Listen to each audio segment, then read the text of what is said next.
BJP के राष्ट्रीय अधिवेशन में पीएम का कांग्रेस पर वार, कहा जो 60 साल में कुछ नहीं कर पाए हमसे 60 दिन का हिसाब मांग रहे हैं।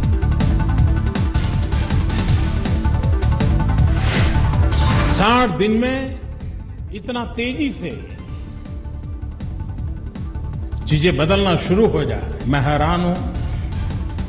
जो लोग 60 साल कुछ नहीं कर पाए वो 60 दिन में हमारा हिसाब मांग रहे हैं। प्रधानमंत्री ने कहा पहले मैं संसद का भूगोल नहीं जानता था, अभी तक का काफी समय सफाई में गया। मोदी ने कहा जब मैं साथियों से 300 सीटें हासिल करने की बात कहता था तो वो कहते थे नंबर मत बोलिए। मैंने कहा जनता देने के लिए तैयार है, मांगने वाले में दम होना चाहिए। तो अपने साथी भी मुझे कह रहे थे कि मोदी जी आप क्यों संख्या क्यों बोलते हैं, ये तो दम देखें कि मांगने वाले में दम कितना है। जनता देने को तैयार थी, ये मूड था। बीजेपी की राष्ट्रीय परिषद की बैठक में बोले पीएम जनता की आशा और उम्मीदों को भली भांति पूरा करेंगे।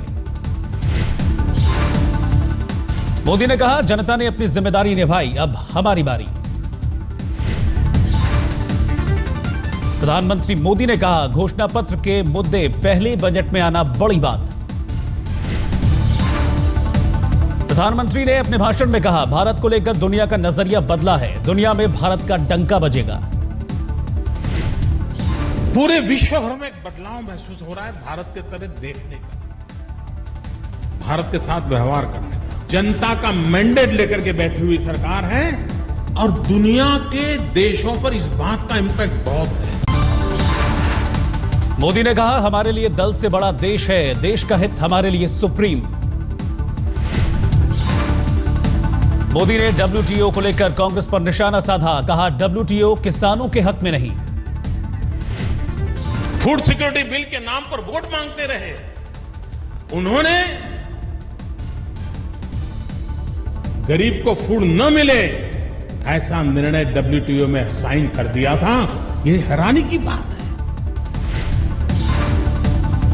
अपने भाषण में प्रधानमंत्री ने कहा करारी हार के बाद वोट बैंक की राजनीति हो रही है। जो लोग इतने घोर पराजय के बावजूद भी वोट बैंक की राजनीति की पुरानी आदतों को छोड़ नहीं पाते हैं, वे समाज के ताने बाने को बिखेरने में लगे रहे। अपने भाषण में बोले प्रधानमंत्री मोदी, कहा 14 साल तब करके निकला हूं, ना ही कोई शिकायत है ना ही कोई भय। न उसके लिए शिकायत है न उसके लिए कोई भय है। और मैं तो 14 साल बराबर तप करके निकला हुआ इंसान। प्रधानमंत्री ने कहा जब अमेरिका ने पसंद किया सबका साथ सबका विकास का नारा, तब सभी के समझ में आया। मोदी ने अपने भाषण में कहा हमें देश के गरीबों की चिंता, गांव-गांव में टॉयलेट बनाने के लिए अभियान जोर पर है। हर काम में जनता को जोड़ना चाहते हैं। जनता की ताकत, सरकार की ताकत मिलकर के समस्याओं का समाधान का रास्ता खोजे, ये हमारी कार्य नीति रही है। प्रधानमंत्री ने अमित शाह को बीजेपी का औपचारिक अध्यक्ष बनने पर दी बधाई, कहा पार्टी को नई दिशा देंगे अमित शाह। मोदी ने कहा चुनाव में मैन ऑफ द मैच रहे अमित शाह, राजनाथ सिंह हमारी टीम के कप्तान थे। राजनाथ सिंह जी इस टीम के कैप्टन थे और उनकी कैप्टनशिप में ये विजयश्री को प्राप्त किया है। और इसके man of the match Shri Amit भाई शाह थे। मोदी ने कहा अमित शाह अगर राष्ट्रीय राजनीति में नहीं आते तो देश को उनकी प्रतिभा का पता ही नहीं चलता। मोदी बोले अमित शाह को काफी करीब से जानता हूं, आज का दिन अमित शाह का दिन है। दिल्ली में बीजेपी राष्ट्रीय परिषद की बैठक, बतौर पार्टी अध्यक्ष अमित शाह के नाम की औपचारिक घोषणा। पार्टी के दिग्गजों की मौजूदगी में बोले अमित शाह, कहा मुझ पर भरोसा करने के लिए शुक्रिया। मैं आप सब लोगों का हृदय की गहराइयों से आभार व्यक्त करना चाहता हूं, क्योंकि पार्टी के नेतृत्व ने मुझ में भरोसा किया है मेरी क्षमता में भरोसा किया है। बीजेपी अध्यक्ष अमित शाह ने कहा 2014 के चुनाव में मोदी राजनाथ की जोड़ी ने दिलाई जीत।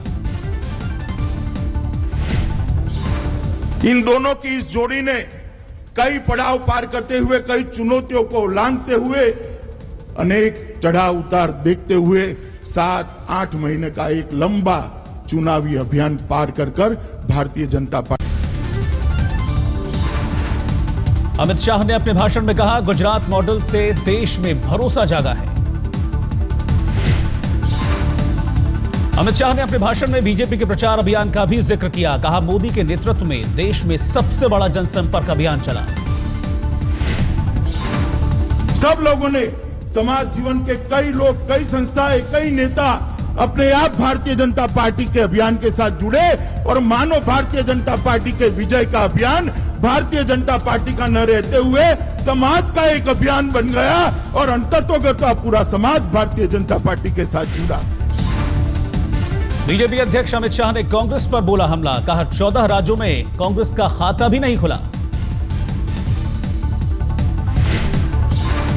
गुजरात, गोवा जैसे राज्य और दादरा नगर हवेली, दमन, दीव, अंडमान निकोबार, चंडीगढ़ जैसे केंद्र शासित प्रदेश तथा दिल्ली में लोकसभा की सभी सीटें भारतीय जनता पार्टी के खाते में आई।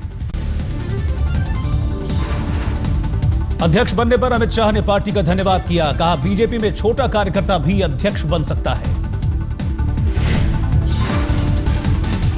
राष्ट्रीय अध्यक्ष बनने के लिए एक छोटे से छोटे कार्यकर्ता के लिए मौका उपलब्ध है। वो हम सब के लिए गौरव की बात है।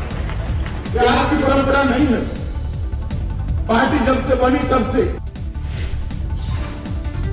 अमित शाह ने की मोदी की जमकर तारीफ। कहा गरीबों की भावनाएं प्रधानमंत्री से जुड़ी हैं। बीजेपी की राष्ट्रीय परिषद की बैठक में बोले अमित शाह। कहा मोदी के नेतृत्व में देश का कल्याण होगा।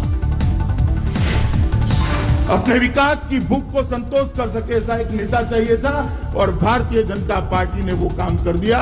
श्री नरेंद्र मोदी को चुनाव का नेता बनाकर लोगों के सामने प्रस्तुत। अमित शाह ने कहा अभी देश कांग्रेस मुक्त नहीं हुआ है। कार्यकर्ताओं से अपील की जहां जहां कांग्रेस की मौजूदगी है वहां उन्हें खत्म करने के लिए संगठन को मजबूत बनाएं। अमित शाह ने कहा 4 राज्यों में होने वाले विधानसभा चुनावों में बीजेपी पूरे दमखम के साथ सत्ता में आएगी। अमित शाह बोले हरियाणा में अपने दम पर सरकार बनाने की कोशिश होगी। महाराष्ट्र में भी बीजेपी के नेतृत्व में सरकार बनेगी। अमित शाह ने बिहार के पूर्व मुख्यमंत्री नीतीश कुमार पर हमला बोला। कहा सत्ता हासिल करने के लिए लालू की गोद में बैठ गए। नीतीश कुमार ने लालू के शासन को जंगल राज के कर मत प्राप्त किए थे। वो नीतीश कुमार आज सत्ता के कारण लालू यादव की गोदी में बैठते हुए जरा भी संकोच नहीं करे।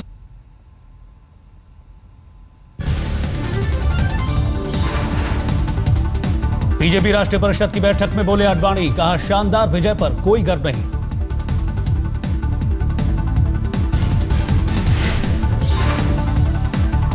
अपने भाषण में बोले आडवाणी। कहा हमारी पार्टी दूसरी पार्टियों से अलग है।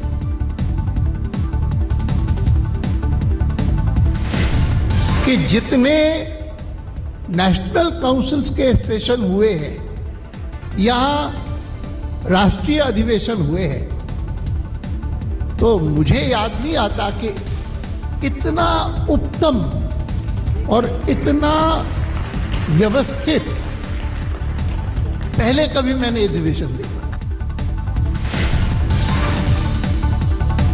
लालकृष्ण आडवाणी ने कहा 2014 में असाधारण विजय मिली। कांग्रेस की ऐसी हार पहले कभी नहीं देखी।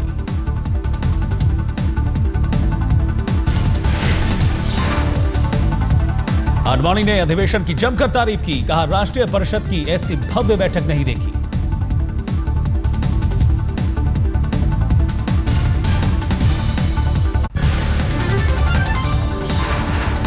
बीजेपी राष्ट्रीय परिषद की बैठक में वित्त मंत्री अरुण जेटली ने गिनाई सरकार की प्राथमिकताएं। कहा विकास की तरफ हमारा कदम।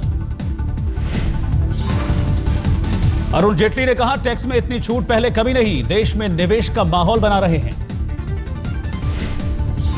आज तक कोई सरकार ऐसी नहीं बनी जिसने आते ही इस वर्ग को इतना बड़ा रिलीफ टैक्सेशन में दे दिया हो। अरुण जेटली बोले, 2.5 महीने में हमने कई अहम फैसले लिए। कालेधन पर एसआईटी का गठन हमारा पहला बड़ा फैसला।